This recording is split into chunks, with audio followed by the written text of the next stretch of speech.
What's up, guys? My name is SnyperSama, but you can call me Sniper. Welcome back to the channel. In today's build, we are going over one of my absolute favorite builds, specifically to tackle Arch-Tempered Arkfeld, or any monster really that is weak to Dragon. Now, the reason we're dropping this a little bit later is because we already have confirmation that 10-star Zoshia and 10-star Dogmazios are coming to the game, base game, very, very soon.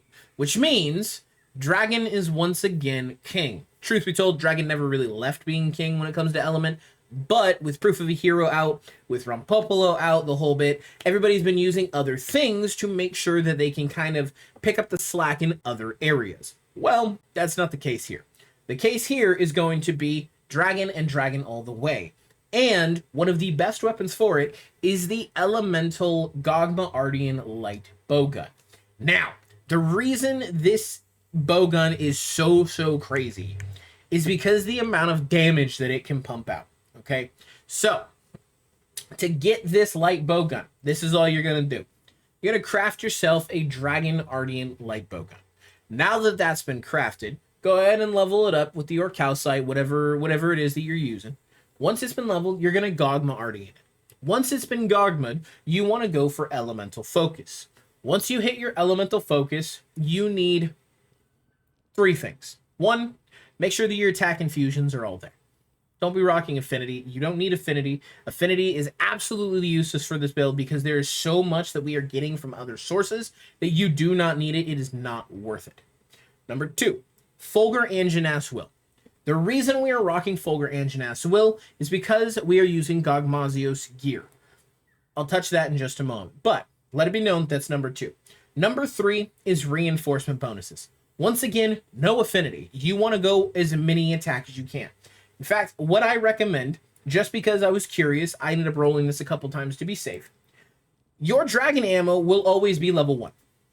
I was not able to get it to level 1. If I am incorrect about that, let me know in the comments. I rolled this weapon like 30 some odd times, and I checked every single one of them when I had 2 different sets of capacity boosts. It never went up another level. The capacity would go up to 4, and it stayed at 4. I was never able to get higher. It was always level 1, always capacity 4. Correct me if I'm wrong, but I think that's the cap, and that's okay.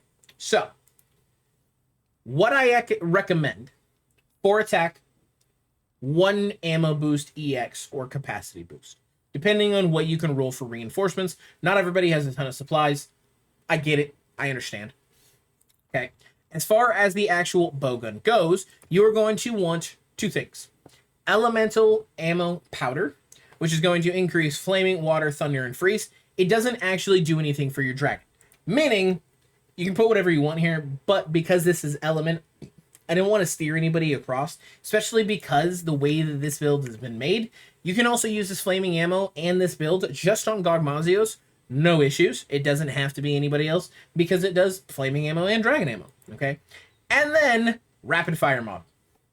The reason you want rapid fire magazine is because it is going to absolutely pump out the amount of damage that you were able to do in the alternate fire mode.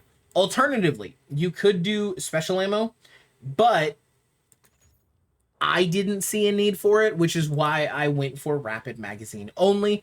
Special ammo is okay, but it's your adhesive ammo here. It's going to be good, but unless you are doing this as a group with people, it is not going to work as effectively as you want. You really need to be coordinated to really take advantage of it, which is why I opt for rapid fire magazine instead. Okay, now, as far as the armor goes, we have Gogmazios Helm Alpha, Gogmazios Mail Beta, Gogmazios Vambraces Alpha, and then Gogmazios Coil Alpha. Now, the reason I said go with Fulgur Anjanath's Will is because we are going to be able to take advantage of it right here with Gogmazios Vambraces Alpha. Meaning, we have Second Wind, which is really nice. Gives you the little extra stamina gauge. Meaning, maximum might is easier to keep held. Okay. On top of that, we have Ebony Odogaron's power with this specific piece of Gogmazios gear, meaning we get Guardian Ebony Graves, which is even better for us. It gives us burst boost. Now, on top of that, Unfortunately, you can't really push any more out as far as set bonus skills go because you want to make sure that you have Gogma Apocalypse. If you do not know, or maybe you don't remember, Gogma Apocalypse basically gives you more elemental attack when monsters become enraged, but at the level 2 variant, when you have 4 pieces of gear equipped, you're going to get a damage barrier. That damage barrier is 75 HP, and it can't go through anything. You can get hit for an attack that's supposed to nuke you, and instead, your barrier will just come off. In turn, that doesn't matter if it is 75 health or 1 HP left, it will protect you. Now, part of the reason that it's so good is because it will protect you, and as a light bowgun user or a ranged user, you naturally will just take more damage from the physical strikes. Meaning, you're gonna get got. That shield helps to make it a little easier to not get got. As far as the talisman goes, talisman is just the attack boost 3 with item prolonger. It's one of my favorites on the channel. Anything with attack boost and 3 decoration slots is perfect, okay? As far as the armor goes, because we're going to touch on the weapon very, very specifically in a moment, we have 1, 2 challenger jewels and a 3rd down here. The reason for this, it gives us agitator level 4, okay? Now, we have steadfast 1, 2, 3. Steadfast will be contingent on if you have an attack boost talisman with the 3 decoration slots. If you do not, I would recommend dropping Divine Protection right here, or Divine Blessing, these 2 protection jewels, specifically for Steadfast, because Steadfast is super, super valuable. At the end game, Divine Blessing, there's still a chance that it doesn't work, whereas Steadfast, you just won't get stunned, meaning it will always be active, especially if you're not getting hit, okay? As far as the rest of the decorations go, we have 1 Mighty Jewel here, we have 2 Flawless Jewels for peak performance, we have our protection jewels, and we have an earplugs jewel. Now, the reason we are rocking all of these different setup skills is because they all work together with each other. And the idea is, don't get hit. When you are playing any of the ranged weapons, you have the added benefit of being able to sit a little further back in the fight. The benefit to that is that if you're playing with people or with support hunters, it means you're not immediately in the monster's face. However, this also means that if you are playing by yourself, you have to be extremely careful because the monster has no one else to target, okay? But all of these together give you peak performance level 5, which is going to give you a whopping 20 raw attack when your health is full. And this is going to be active no matter what. Include Agitator with the plus 16 and Maximum Might with the plus 30%, okay? I said don't worry about affinity. And the reason you don't want to worry about affinity is because it doesn't matter. Okay, we are not investing into it, and there's enough here that we're able to get some crits. However, because we are using light bowgun, there are more valuable skills, at least in my opinion, than critical boost, okay? That is going to be focus, ballistics, dragon, and opener. Now, because Zoshia, Gugmazios, Arch-Tempered Arcfeld are all dragon weak, we want to make sure that the amount of dragon damage that we're doing is super, super valuable. Dragon attack states plus 20% dragon, plus an additional 60 at level 3. Meaning, our dragon ammo is going to do more damage, okay? It's going to do a good chunk more. Opener. Opener is very, very important because opening shot. It's going to increase your reload speed, and it's going to make the attack power of some of your ammo shots do more. Especially right after fully reloading, which will happen a lot. And last but not least, we have focus. Now, you might be wondering, why in the world would you use focus on light bowgun? Well, truth be told, the alternate fire gauge that you get works with focus. Focus charges it up faster.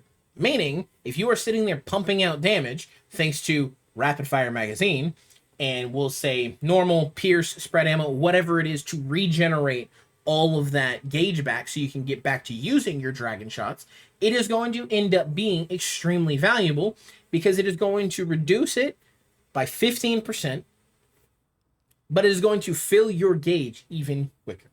Really, really, really nice and very, very effective.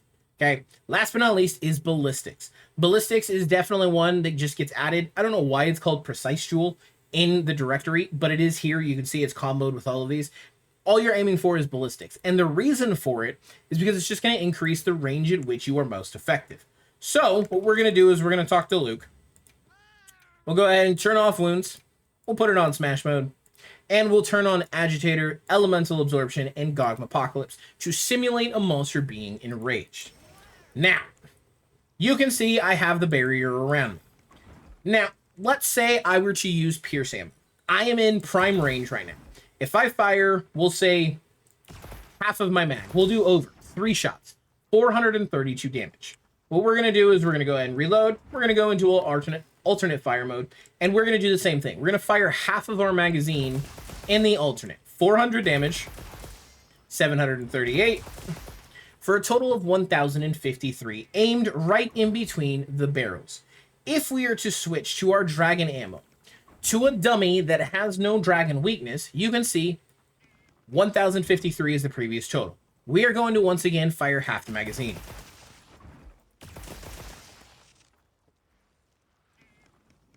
600 additional damage to something that doesn't have a Dragon weakness. Okay? Let it be known, I fired 1 less shot too. There weren't 3 shots out. When you have everything working in tandem with each other, you are able to do some ludicrous damage. You can see right there, 4,169. What we're going to do is we're going to just rapid chaser shot. 2 shots.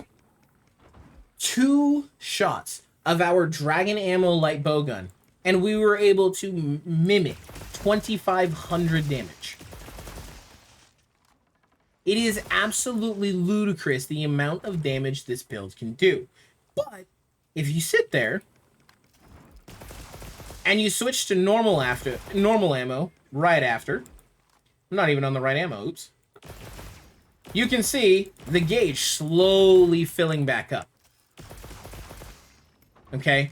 The build is going to be 100% based around swapping into normal ammo, getting your gauge back up, and then going back in with Dragon. Okay? Normal ammo is definitely not terrible, but it doesn't do as much as other builds. The idea behind the build is to sit there and make it to where you have Dragon at its strongest capacity 24/7. Because you're able to do absolutely ludicrous amounts of damage. Just in the time that it took me to recharge my alternate fire gauge and then follow up with 1 additional shot, we were able to do nearly 12,000 damage. Just put that into perspective. In the minute and a half, maybe 2 minutes that I was talking, while refilling the gauge, we were able to pump out over 1/3 of Arch-Tempered Raid Dow's health in the Proof of a Hero mission. And if it was against Arkfeld, he's got somewhere around 70-75k, which is nearly a 1/6. Just saying. This build is insane. If you are familiar with Light Bowgun, you might already be using something like this, but I highly recommend it because it absolutely demolishes, and I'm looking forward to using it against both Gogmazios and Zoshio. That being said, ladies and gentlemen, that is going to do it for today's build. Thank you all for coming and watching. Thank you all for hanging out. Don't forget to like, don't forget to comment, don't forget to subscribe, and I'll see all of you in the next one. Farewell. I don't ever slow up, no I don't take shit. I got no love for the fakeness. If you wanna play tough and wanna hate this, I'll always show up and make a statement.